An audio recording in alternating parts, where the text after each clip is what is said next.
ओम शांति। 12 नवंबर 2023 के अव्यक्त बाप दादा के महावाक्य रिवाइज कोर्स 22 मार्च 1996। सार, ब्राह्मण जीवन की पर्सनैलिटी सब प्रश्नों से पार, सदा प्रसन्न चित रहना। आज सर्व प्राप्ति दाता बाप दादा अपने सर्व प्राप्ति स्वरूप बच्चों को देख रहे हैं। बाप दादा द्वारा प्राप्तियां तो बहुत हुई हैं, जिसका अगर वर्णन करो तो बहुत हैं, लेकिन लंबी लिस्ट बताने के बजाय यही वर्णन करते हो कि अप्राप्त नहीं कोई वस्तु इस ब्राह्मण जीवन में। तो बाप दादा देख रहे हैं कि प्राप्तियां तो बहुत हैं, लंबी लिस्ट है ना। तो जिसको सर्व प्राप्तियां हैं उसकी निशानी प्रत्यक्ष जीवन में क्या दिखाई देगी वह जानते हो ना। सर्व प्राप्तियों की निशानी है सदा उसके चेहरे और चलन में प्रसन्नता की पर्सनैलिटी दिखाई देगी। पर्सनैलिटी ही किसी को भी आकर्षित करती है। तो सर्व प्राप्तियों की निशानी प्रसन्नता की पर्सनैलिटी है, जिसको संतुष्टता भी कहते हैं। लेकिन आजकल चेहरे पर जो सदा प्रसन्नता की झलक देखने में आवे वह नहीं दिखाई देती, लेकिन कभी प्रसन्नचित और कभी प्रसन्नचित दो प्रकार के हैं। एक है जरा सा परिस्थिति आई तो प्रसन्नचित, क्यों, क्या, कैसे, कब। यह प्रसन्नचित और प्राप्ति स्वरूप सदा प्रसन्नचित होंगे। उसको कभी भी किसी भी बात में क्वेश्चन नहीं होगा, क्योंकि सर्व प्राप्तियों से संपन्न है। तो यह क्यों, क्या जो है वह हलचल है। जो संपन्न होता है उसमें हलचल नहीं होती है, जो खाली होता है उसमें हलचल होती है। तो अपने आप से पूछो कि मैं सदा प्रसन्नचित रहती व रहता हूँ? कभी कभी नहीं, सदा। 10 वर्ष वाले तो सदा होंगे या नहीं? हाँ नहीं करते सोच रहे हैं। प्रसन्नता अगर कम होती है तो उसका कारण प्राप्ति कम, और प्राप्ति कम का कारण कोई ना कोई इच्छा है। इच्छा का फाउंडेशन ईर्ष्या और अप्राप्ति है। बहुत सूक्ष्म इच्छाएं अप्राप्ति के तरफ खींच लेती हैं, फिर रॉयल रूप में यही कहती हैं कि मेरी इच्छा नहीं है, लेकिन हो जाए तो अच्छा है। लेकिन जहाँ अल्पकाल की इच्छा है वहाँ अच्छा हो नहीं सकता।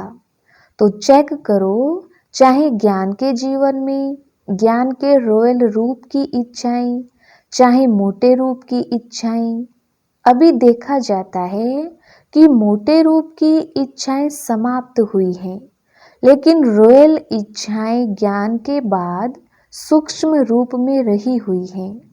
वह चेक करो, क्योंकि बाप दादा अभी सभी बच्चों को बाप समान संपन्न संपूर्ण बनाने चाहते हैं। जिससे प्यार होता है उसके समान बनना कोई मुश्किल बात नहीं होती है। तो बाप दादा से सबका बहुत प्यार है या प्यार है? बहुत प्यार है, पक्का? तो प्यार के पीछे त्याग करना या परिवर्तन करना क्या बड़ी बात है? नहीं। तो पूरा त्याग किया है। जो बाप कहता है, जो बाप चाहता है वह किया है, सदा किया है। कभी कभी से काम नहीं चलेगा। सदा का राज्य भाग्य प्राप्त करना है या कभी कभी का? सदा का चाहिए ना।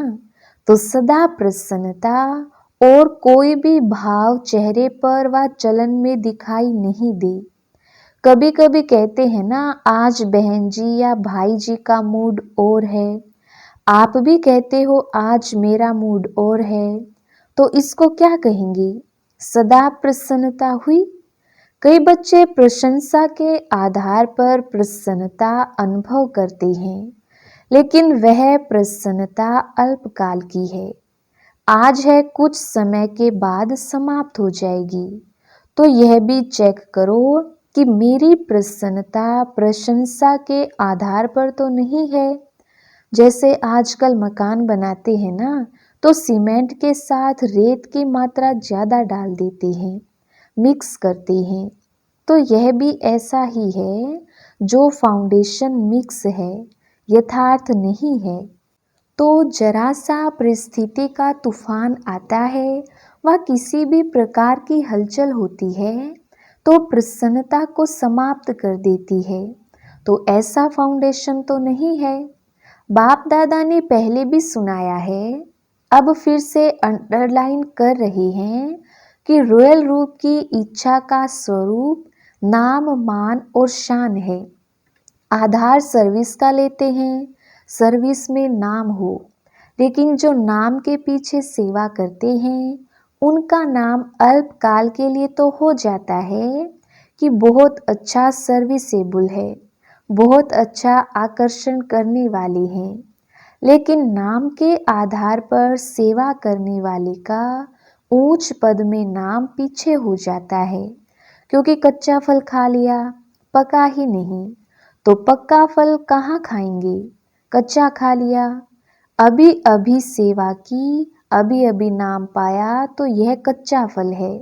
या इच्छा रखी कि सेवा तो मैंने बहुत की, सबसे ज़्यादा सेवा के निमित्त मैं हूँ, ये नाम के आधार पर सेवा हुई, इसे कहेंगे कच्चा फल खाने वाले। तो कच्चे फल में ताकत होती है क्या? वह सेवा की, तो सेवा के रिजल्ट में मेरे को मान मिलना चाहिए। यह मान नहीं है, लेकिन अभिमान है। जहाँ अभिमान है वहाँ प्रसन्नता रह नहीं सकती।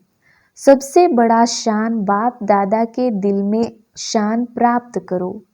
आत्माओं के दिल में अगर शान मिल भी गया तो आत्मा स्वयं ही लेने वाली है। मास्टर दाता है, दाता नहीं। तो शान चाहिए तो सदा बाप दादा के दिल में अपना शान प्राप्त करो। ये सब रॉयल इच्छाएं प्राप्ति स्वरूप बनने नहीं देती हैं। इसलिए प्रसन्नता की पर्सनैलिटी सदा चेहरे और चलन में दिखाई नहीं देती है। किसी भी परिस्थिति में प्रसन्नता की मूड परिवर्तन होती है तो सदा काल की प्रसन्नता नहीं कहेंगे। ब्राह्मण जीवन की मूड सदा चीयरफुल और केयरफुल, मूड बदलना नहीं चाहिए। फिर रॉयल रूप में कहते हैं, आज मुझे बड़ी एकांत चाहिए। क्यों चाहिए? क्योंकि सेवा व परिवार से किनारा करना चाहते हैं और कहते हैं शांति चाहिए, एकांत चाहिए। आज मूड मेरा ऐसा है, तो मूड नहीं बदली करो, कारण कुछ भी हो, लेकिन आप कारण को निवारण करने वाले हो कि कारण में आने वाले हो, निवारण करने वाले। ठेका क्या लिया है? कॉन्ट्रैक्टर हो ना, तो क्या कॉन्ट्रैक्ट लिया है कि प्रकृति की मूड भी चेंज करेंगे। प्रकृति को भी चेंज करना है ना, तो प्रकृति को परिवर्तन करने वाले अपने मूड को नहीं परिवर्तन कर सकते। मूड चेंज होती है कि नहीं? कभी कभी होती है। फिर कहेंगे सागर के किनारे पर जाकर बैठते हैं। ज्ञान सागर नहीं, स्थूल सागर। फॉरेनर्स ऐसे करते हैं ना। या कहेंगे आज पता नहीं, अकेला अकेला लगता है। तो बाप का कंबाइंड रूप कहाँ गया? अलग कर दिया। कंबाइंड से अकेले हो गए, क्या इसी को प्यार कहा जाता है? तो किसी भी प्रकार का मूड एक होता है, मूड ऑफ, वह है बड़ी बात।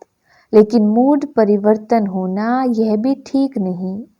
मूड ऑफ वाले तो बहुत भिन्न भिन्न प्रकार के खेल दिखाते हैं। बाप दादा देखते हैं, बड़ों को बहुत खेल दिखाते हैं या अपने साथियों को बहुत खेल दिखाते हैं। ऐसा खेल नहीं करो, क्योंकि बाप दादा का सभी बच्चों से प्यार है। बाप दादा यह नहीं चाहता कि जो विशेष निमित्त हैं वह बाप समान बन जाएं और बाकी बने या नहीं बने। नहीं, सबको समान बनना ही है। यही बाप दादा का प्यार है।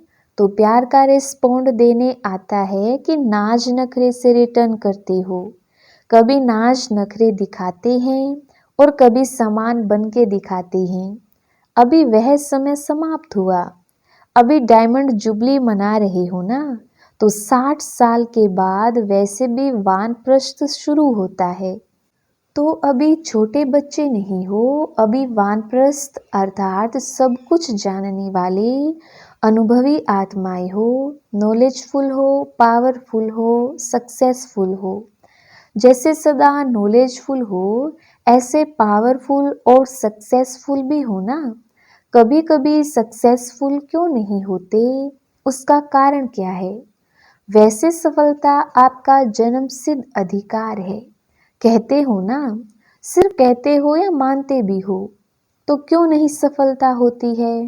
कारण क्या है? जब अपना जन्मसिद्ध अधिकार है, तो अधिकार प्राप्त होने में, अनुभव होने में कमी क्यों? कारण क्या? बाप दादा ने देखा है, मेजॉरिटी अपने कमजोर संकल्प पहले ही इमर्ज करते हैं। पता नहीं होगा या नहीं, तो यह अपना ही कमजोर संकल्प प्रसन्नचित नहीं, लेकिन प्रसन्नचित बनाता है।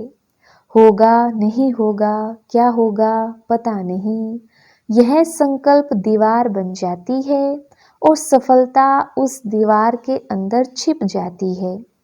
निश्चय बुद्धि विजयी, यह आपका स्लोगन है ना। जब यह स्लोगन अभी का है, भविष्य का नहीं है, वर्तमान का है, तो सदा प्रसन्नचित रहना चाहिए या प्रसन्नचित। तो माया अपने ही कमजोर संकल्प की जाल बिछा लेती है और अपने ही जाल में फंस जाते हो। विजयी हैं ही, इससे इस कमजोर जाल को समाप्त करो। फंसो नहीं, लेकिन समाप्त करो। समाप्त करने की शक्ति है। धीरे धीरे नहीं करो, फट से सेकंड में इस जाल को बढ़ने नहीं दो। अगर एक बार भी इस जाल में फंस गए ना, तो निकलना बहुत मुश्किल है। विजय मेरा बर्थ राइट है, सफलता मेरा बर्थ राइट है। यह बर्थ राइट परमात्म बर्थ राइट है, इसको कोई छीन नहीं सकता। ऐसा निश्चय बुद्धि सदा प्रसन्न चित्त, सहज और स्वतः रहेगा। मेहनत करने की भी जरूरत नहीं। असफलता का दूसरा कारण क्या है? आप लोग दूसरों को भी कहते हो कि समय, संकल्प, संपत्ति सब सफल करो। तो सफल करना अर्थात सफलता पाना। सफल करना ही सफलता का आधार है। अगर सफलता नहीं मिलती तो जरूर कोई ना कोई खजाने को सफल नहीं किया है, तब सफलता नहीं मिली। खजाने की लिस्ट तो जानते हो ना, तो चेक करो कौन सा खजाना सफल नहीं किया, व्यर्थ गवाया। तो स्वतः ही सफलता प्राप्त हो जाएगी। यह वर्षा भी है तो वरदान भी है। सफल करो और सफलता पाओ। तो सफल करना आता है कि नहीं? तो सफलता मिलती है। सफल करना है बीज और सफलता है फल। अगर बीज अच्छा है तो फल नहीं मिले, यह हो नहीं सकता। सफलता करने के बीज में कुछ कमी है, तब सफलता का फल नहीं मिलता। तो क्या करना है? सदा प्रसन्नता की पर्सनैलिटी में रहो। प्रसन्न चित रहने से बहुत अच्छे अनुभव करेंगे। वैसे भी कोई को प्रसन्नचित देखते हो तो कितना अच्छा लगता है। उसके संग में रहना, उसके साथ बात करना, बैठना कितना अच्छा लगता है। और कोई प्रसन्नचित वाला आ जाए तो तंग हो जाएंगे। तो यह लक्ष्य रखो, क्या बनना है? प्रसन्नचित नहीं, प्रसन्नचित। आज सीजन का लास्ट दिन है, तो लास्ट में क्या किया जाता है? कोई यज्ञ भी रचते हैं, तो लास्ट में क्या करते हैं? स्वाहा करते हैं। तो आप क्या करेंगे? प्रसन्न चित्त को स्वाहा करो। यह क्यों होता है? यह क्या होता है? नहीं, नॉलेजफुल होना तो क्यों क्या नहीं। तो आज से यह व्यर्थ प्रश्न स्वाहा। आपका भी टाइम बचेगा और दूसरों का भी टाइम बचेगा। दादियों का भी टाइम इसमें जाता है, यह क्यों, यह क्या, यह कैसे। तो यह समय बचाओ, अपना भी दूसरों का भी। बचत का खाता जमा करो, फिर 21 जन्म आराम से खाओ पियो मौज करो, वहां जमा नहीं करना पड़ेगा। तो स्वाहा किया कि सोचेंगे, सोचना है भले सोच लो, अपने से पूछ लो यह कैसे होगा, यह कर सकेंगे या नहीं। यह 1 मिनट में सोच लो, पक्का काम कर लो। अपने से जितने भी प्रश्न पूछने हो वह 1 मिनट में पूछ लो। पूछ लिया, स्वाहा भी कर लिया, या सिर्फ प्रश्न पूछ लिया।